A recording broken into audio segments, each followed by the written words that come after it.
भक्ति की वाणी 769 अरे काम के जगाने वाले मेरे राम को जगा। प्रभात हो, 100 बात हो, फिर संध्या, फिर रात हो।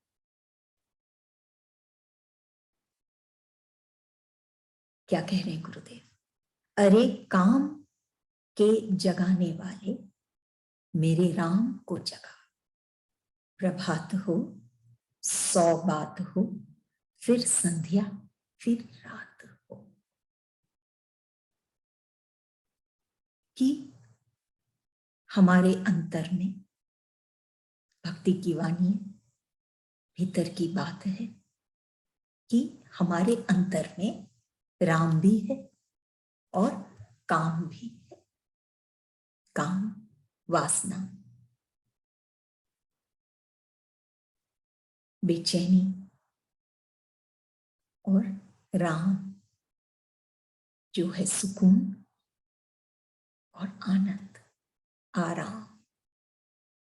ये दोनों भाव हमारे भीतर है। लेकिन हम क्या देखते हैं? अक्सर व्यक्ति काम को जगाता है अपने भीतर से, काम की स्थिति में ही जीता है, काम में ही रमा हुआ रहता है। तब गुरुदेव क्या कह रहे हैं? मेरे राम को जगा। अगर तुम वो आनंद पाना चाहते हो, वो आनंद, वो आराम पाना चाहते हो, तो राम को जगा, काम को नहीं। कि प्रभात हो, जैसे हम राम के भाव को जगाते हैं हमारे भीतर। राम प्रकाश, सत्य, प्रेम, शांति, आनंद, सब राम। इन्हीं में राम रमते। जब हम ये जगाते हैं हमारे भीतर से, क्योंकि ये बाहर में नहीं होता, भीतर में ही हमको इसमें समाना है, इस राम में समाना है। कि प्रभात हो, हमारे जीवन का लक्ष्य, हमारे जीवन की गति आगे बढ़े। प्रभात हो और 100 बात हो।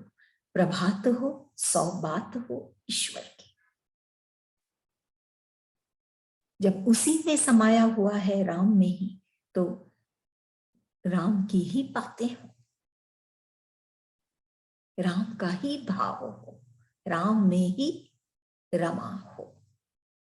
फिर संध्या, दिन का पूरा विश्लेषण कर रहे हैं गुरुदेव। सुबह प्रभात होती है कब? जब राम में हम रमते हैं।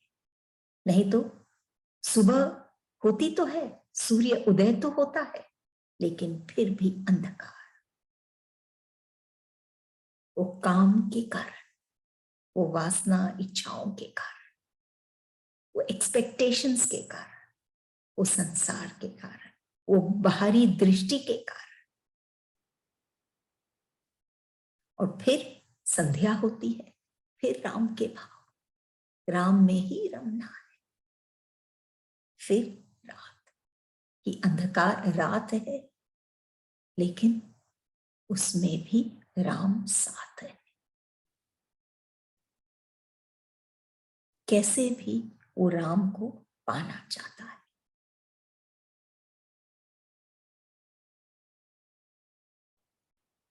संध्या में भी वो मिलता है और रात में भी उसके साथ वो राम की शीतलता को महसूस करता है।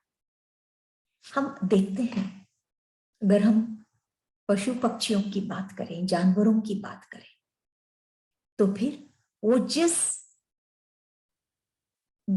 गुण में, चाहे वो तमस हो, चाहे रजस हो, चाहे वो जो भी हो, सत्व, उसी में वो, जिसमें वो जन्मे हैं, उसी में वो जीते हैं।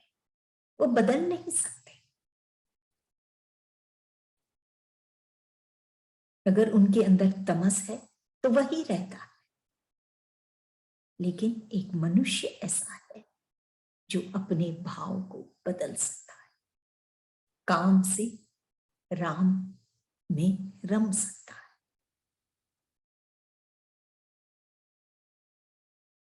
जैसे वो अपनी भावनाओं को बदलता है,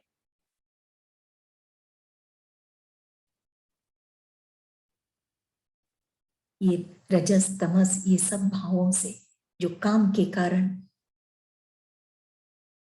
प्रस्तुत हो रहे हैं उसके जीवन में, बदलता है राम में, तो वो सुकून पाता है। क्योंकि वो मूल को पकड़ सकता है, उसमें वो शक्ति है विचारों की कि वो अपने विचार बदल सकता है, मूल को पकड़ सकता है, जो राम है, जो सत्य है कि हर रोज उस पेड़ पर नए फूल खिलते हैं। जब वो मूल को पकड़ता है, हर रोज भक्ति में उसके नए फूल खिलते हैं, नए भाव, हर रोज हर क्षण वो मूल को पकड़ा, वो राम को पकड़ा। क्योंकि बाहर में जो गुरु है, संत है, उसमें वो भगवान को देख सका। ये परिवर्तन ला सकता है वो व्यक्ति, वो मनुष्य, जो पशु पक्षी नहीं ला सकते। वो गुरु में भगवान को देख सका, बाहर में जो गुरु है उसमें ईश्वर को देख सका, और भीतर में उसके जो ईश्वर है उसमें वो गुरु को देख सका। इतना परिवर्तन ये संत, ये गुरु के कारण ही वो इस काम से राम में रमने लग जाता है, काम से उठकर राम में रमने लग जाता है। वो मूल को पकड़ता है, राम को पकड़ता है। फूल अनेक तरह के होते हैं, उनकी अभिव्यक्ति अलग अलग होती है, कोई गुलाब, कोई और, अनेक तरह के फूल हैं और उनकी अभिव्यक्ति भी अलग अलग है, अलग रंग, अलग शेप, अलग साइज, हर चीज अलग है। लेकिन एक चीज है सब में, और वो है सौंदर्य। सौंदर्य ही ये राम है। उसकी अभिव्यक्ति काम से नहीं जुड़ के उसके सौंदर्य से जुड़े तो राम से हम जुड़ते।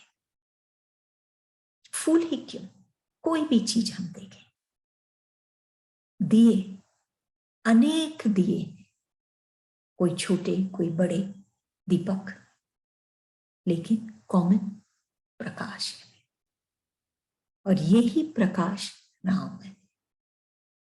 दिए में नहीं फंसकर हम उस प्रकाश से जुड़े, उस ज्योति से जुड़े, जो ज्योति में वो प्रकाश है, वो जो हमारे भी भीतर है, ये सौंदर्य जो हमारे व्यक्ति के भीतर भी है। ये संगीत अनेक वीणा है, तरह के वीणा है, लेकिन सब में क्या कॉमन है? संगीत। ये संगीत, ये रस राम है। इससे हम जुड़ते हैं तो जीवन संगीत में, प्रकाश में, सौंदर्य में होता है। फिर प्रभात होता है, सिर्फ ईश्वर की बातें होती है, और फिर संध्या में ईश्वर से मिलन होती है, और फिर रात में ईश्वर का ही साथ होता है। बहुत सुंदर से गुरुदेव हमको समझाते हैं कि काम से उठकर अगर हम राम में जुड़े तो क्या स्थिति बनती। अगली वाणी 770 स्तुति तुम्हें स्वीकार नहीं, निंदा भयभीत नहीं करती, अब क्या किया जाए। प्रश्न न कर, प्रसन्नता ही मेरा घर है। स्तुति तुम्हें स्वीकार नहीं, निंदा भयभीत नहीं करती, अब क्या किया जाए। प्रश्न न कर, प्रसन्नता ही मेरा घर है। गुरुदेव क्या कह रहे हैं कि वो भक्त अपने इष्ट को रिझाना चाहता है, इष्ट से मिलना चाहता है, अपना इष्ट को अपनी ओर खींचना चाहता है। तो वो कहता है, क्या करता है, स्तुति। लेकिन गुरुदेव क्या कह रहे हैं, स्तुति तुम्हें स्वीकार नहीं, लेकिन प्रभु को सिर्फ स्तुति करने से हम प्रभु को पा नहीं सकते। ये कहते हैं गुरुदेव, पूर्णतया से हम पा नहीं सकते स्तुति से। उस स्तुति से रिश्ता नहीं, सिर्फ स्तुति से रिश्ता नहीं, कुछ और गहराई में जाना आवश्यक है। और निंदा हम करते हैं प्रभु की कि वो भयभीत होके हमारी ओर आए, तो वो भयभीत भी नहीं होता। ईश्वर तो शाश्वत है, सत्य है, जिसको कोई मिटा नहीं सकता। न वो निंदा से न वो स्तुति से अपना हो सकता है। तो अब क्या किया जाए। अब वो भक्त के भीतर में प्रश्न है, तो मैं कैसे रिझाऊं अपने इष्ट को। न वो निंदा से हमारी ओर आता है और न हम स्तुति करते हैं तो ही वो हमारी ओर आता है, नहीं आता। तो अब मैं क्या करूं। तब जवाब मिलता है, प्रश्न न कर, प्रसन्नता ही घर है, मेरा घर है। कि अगर हम इष्ट को पाना चाहते हैं, प्रभु को पाना चाहते हैं, तो ये स्तुति वगैरह से नहीं पा सकते हैं। पूरे दिन भी हम करें, सुबह उठ के भी हम करें, घंटों तक हम करें, तो भी हम ईश्वर को नहीं पा सकते पूर्णतया से। वो आनंद हम नहीं पा सकते। तो अब क्या किया जाए। तो गुरुदेव बोल रहे हैं, प्रश्न न कर, तू सिर्फ प्रसन्नता ही मेरा घर है, तू सिर्फ प्रसन्न रहे,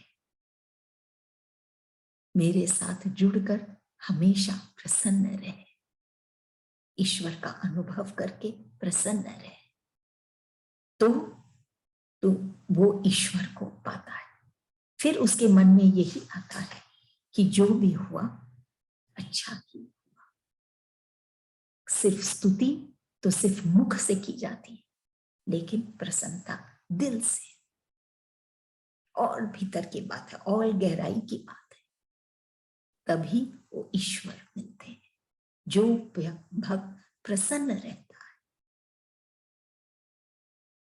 इसके पीछे कई बातें आती है। प्रसन्न रहता है तो प्रकाशमय है,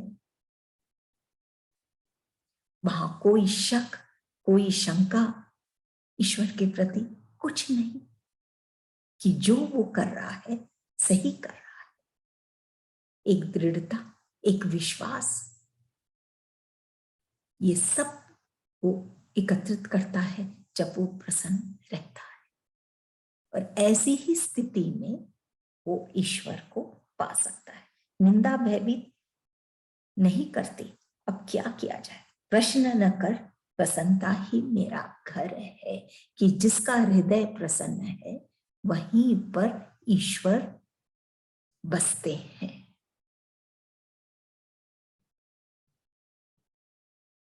सच्ची बात तो ये है कि हम खोए खुद हैं। निंदा में, स्तुति में, कभी ईश्वर की स्तुति करके, कभी उनकी निंदा करके हम ईश्वर को पाना चाहते हैं। खोए हम हैं और खोज रहे हैं हम ईश्वर को। खुद हम ही खोए हैं। ज्यादा बोझ हम लेके चलते हैं तो जैसे वो नाव भी डूब जाती है, वैसे ही जब व्यक्ति बोझ लेके चलता है कर्ता का, कि मैं निंदा या स्तुति कर रहा हूं, ये कर रहा हूं, वो कर रहा हूं, उससे वो डूब जाता है, ईश्वर को नहीं पाता।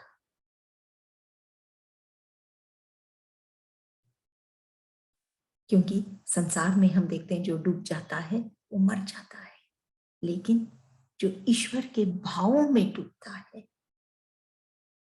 भीतर में, भीतर की दुनिया में, तो वो तर जाता है। ये स्थिति नहीं होती उसकी, वो संसार में ही डूब जाता है और बातों में ही रह जाता है, निंदा और स्तुति में।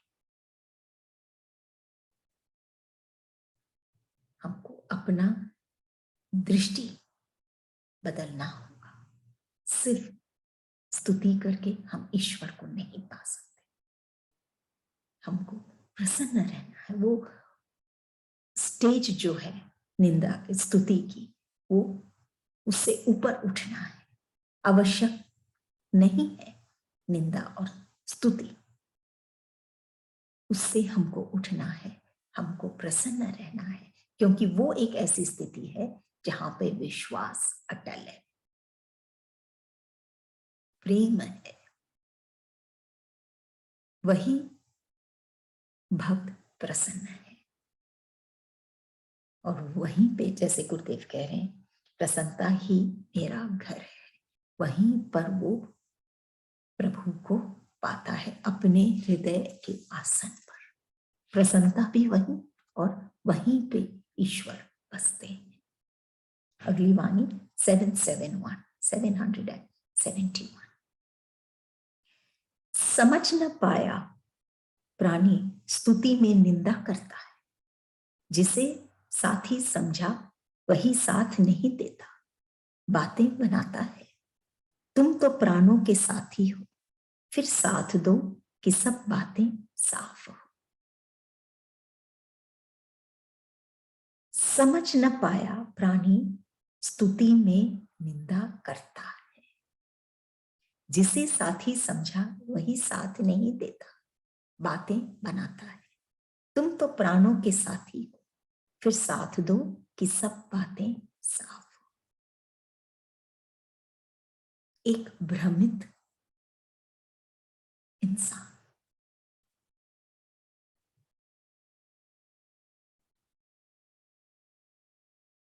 वो समझ न पाया प्राणी स्तुति में निंदा करता है, भ्रमित है।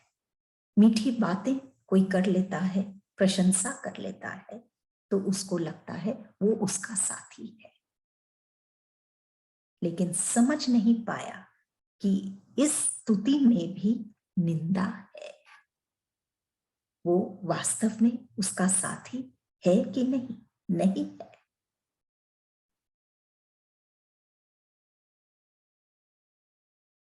वो साथी नहीं बल्कि स्वार्थी है।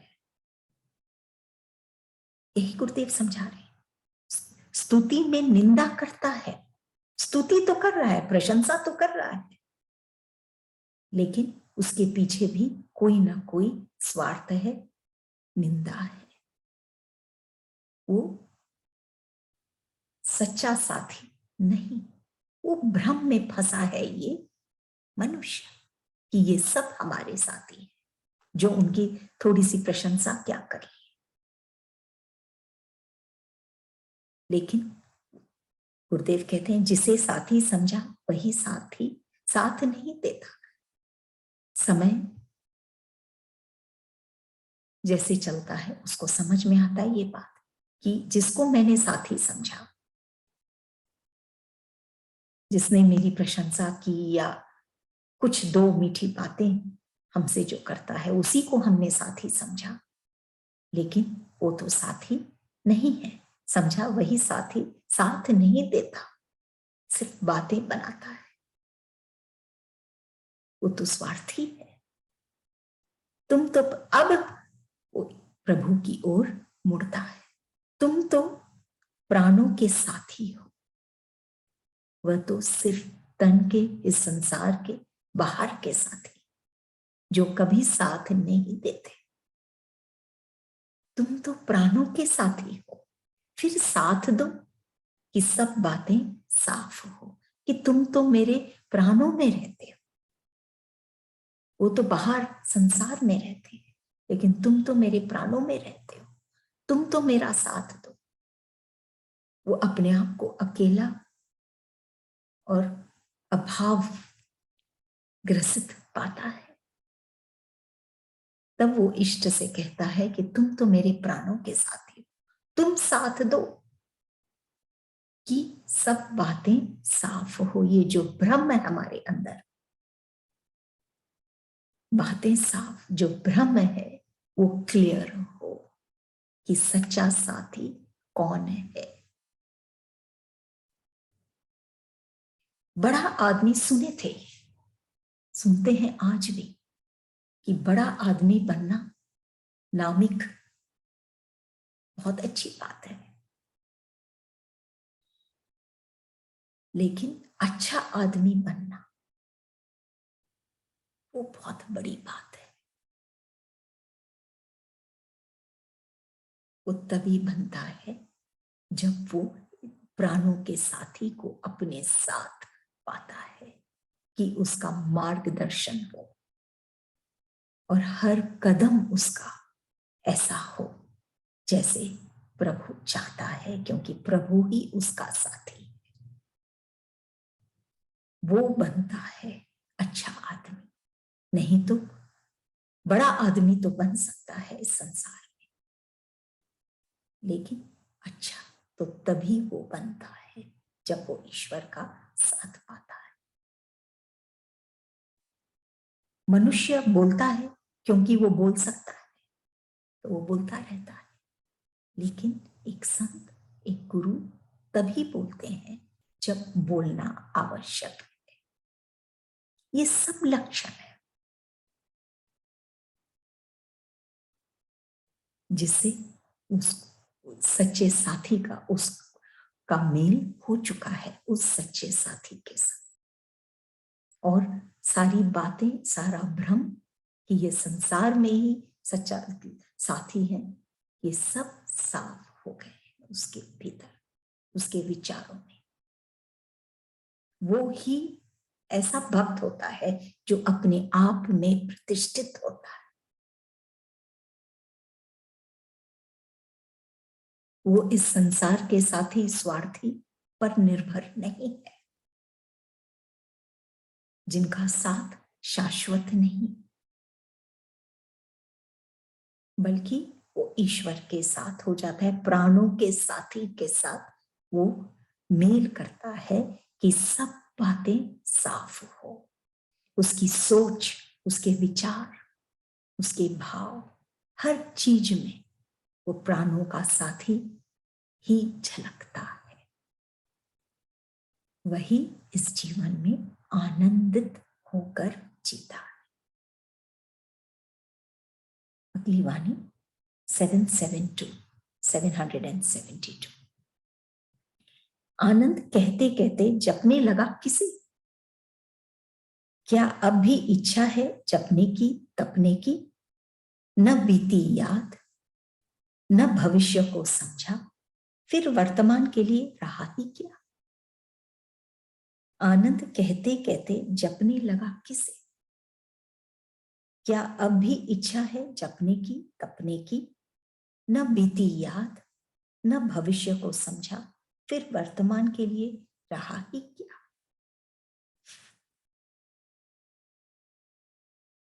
एक सच्चाई हमारे आगे गुरुदेव ला रहे हैं। भक्ति के राह पे जो चल रहा है, जो भक्त है, क्या कह रहे हैं गुरुदेव? आनंद कहते कहते जपने लगा किसको? कि वो भक्त सिर्फ आनंद आनंद जपता रहता है। आनंद चाहिए, आनंद चाहिए, आनंद आनंद जपता रहता है। कहते जपने लगा किसे? किसको जप रहा है? आनंद। खाली जप रहा है आनंद आनंद। इसीलिए अब भी इच्छा है जपने की तपने की। वो जानता ही नहीं आनंद क्या, सिर्फ जप रहा है मुझे आनंद चाहिए, आनंद चाहिए। ऐसी जब स्थिति होती है, क्योंकि आनंद ही एक स्थिति है, जब वो स्थिति में पहुंच जाता है भक्त आनंद की स्थिति में, तब उसे कोई जपना या तपना नहीं पड़ता, कोई कष्ट नहीं सहना पड़ता है। फिर उसको तपना नहीं पड़ता, ना कुछ जपना पड़ता है। वो एक हो चुका है आनंद के साथ, और आनंद ईश्वर, सत्य, वो एनर्जी जिससे वो एनर्जाइज होता है। अब उसको अलग से तपने की या जपने की आवश्यकता नहीं। गुरुदेव क्या कह रहे हैं? आनंद कहते कहते जपने लगा किसे? सिर्फ आनंद आनंद जप रहा है। किसे जप रहा है? आनंद को। तो अब आनंद को जपने से नहीं मिलेगा, क्योंकि अभी भी तुम जप रहे हो, इसलिए तुम्हारी इच्छा है अभी भी जपने की और तपने की। लेकिन जिसने आनंद को पा लिया, तो न जपने की आवश्यकता है, न तपने की, न बीती याद। और क्यों सिर्फ जप रहा है वो आनंद आनंद? क्योंकि न बीती याद कि जो हुआ है पास्ट भूत में, उसे उसकी यादें अभी तक उसके मन से, उसके विचारों से अभी भी गया नहीं। उस भक्त के न बीती यादें कि जो बीत चुकी है, उनकी यादें अभी भी कायम है, अभी भी उनको याद करता रहता है बीती बातों को। न भविष्य को समझा, समझा नहीं कि जो आनंद में रम जाता है उसको तो पता है उसका भविष्य कैसा है, आनंद भरा है। लेकिन अभी जो भविष्य को समझा नहीं, अभी भी चिंता कर रहा है कि कैसा होगा, कैसे क्या होगा, तो भविष्य को अभी भी समझा नहीं। क्यों? क्योंकि आनंद को समझा नहीं। बीती बातों में, यादों में अभी भी रम रहा है। क्यों? क्योंकि आनंद को समझे, आनंद में रमा नहीं। फिर वर्तमान के लिए रहा ही क्या कि जब वो चिंता में और बीती यादों में ही उलझा है, तो इस वक्त वर्तमान के लिए क्या रह जाता है? कुछ नहीं रहता, सिर्फ यही बातें रहती है, भविष्य की और बीती भी। इस वर्तमान में वो जीता ही नहीं। क्या रह जाता है वर्तमान के लिए? रहा ही क्या? जब तक वो वर्तमान में नहीं जिएगा, इन क्षणों को जो अभी वो जी रहा है उसमें वो जान नहीं डालेगा, तब तक आनंद आनंद सिर्फ रटता ही रहेगा, आनंद पाएगा नहीं। खाली कहता कहता रहेगा, जपता रहेगा, और अभी भी उसकी इच्छा है जपते रहो, तपते रहो, क्योंकि वो भूत में, भविष्य में ही फंसा है, उलझा है, और वर्तमान के लिए कुछ नहीं बचता, क्योंकि वो इतना बोझिल हो चुका है।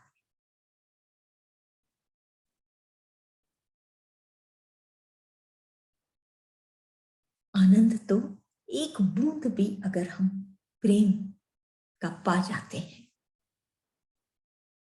ईश्वर के प्रेम का हम अनुभव करते हैं एक क्षण भी, तो भी हम वो आनंद को महसूस करते हैं। महसूस करते ही वो कायम होने लग जाता है।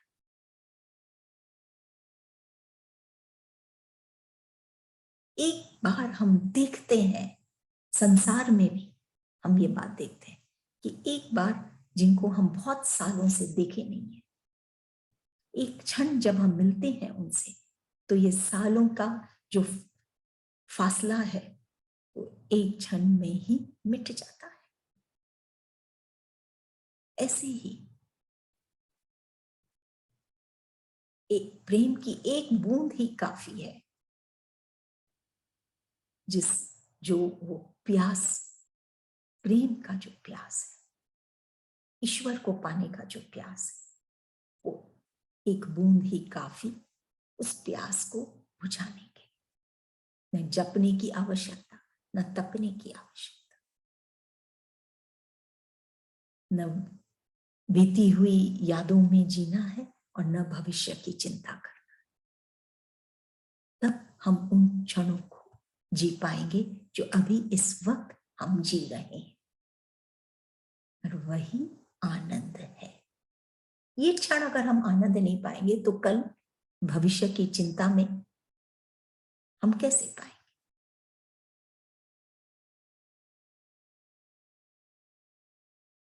आखिर में हमारे जीवन का ये जो जर्नी है, सफर है, आखिर में हमको क्या पाना है? हमने कितना प्रेम किया,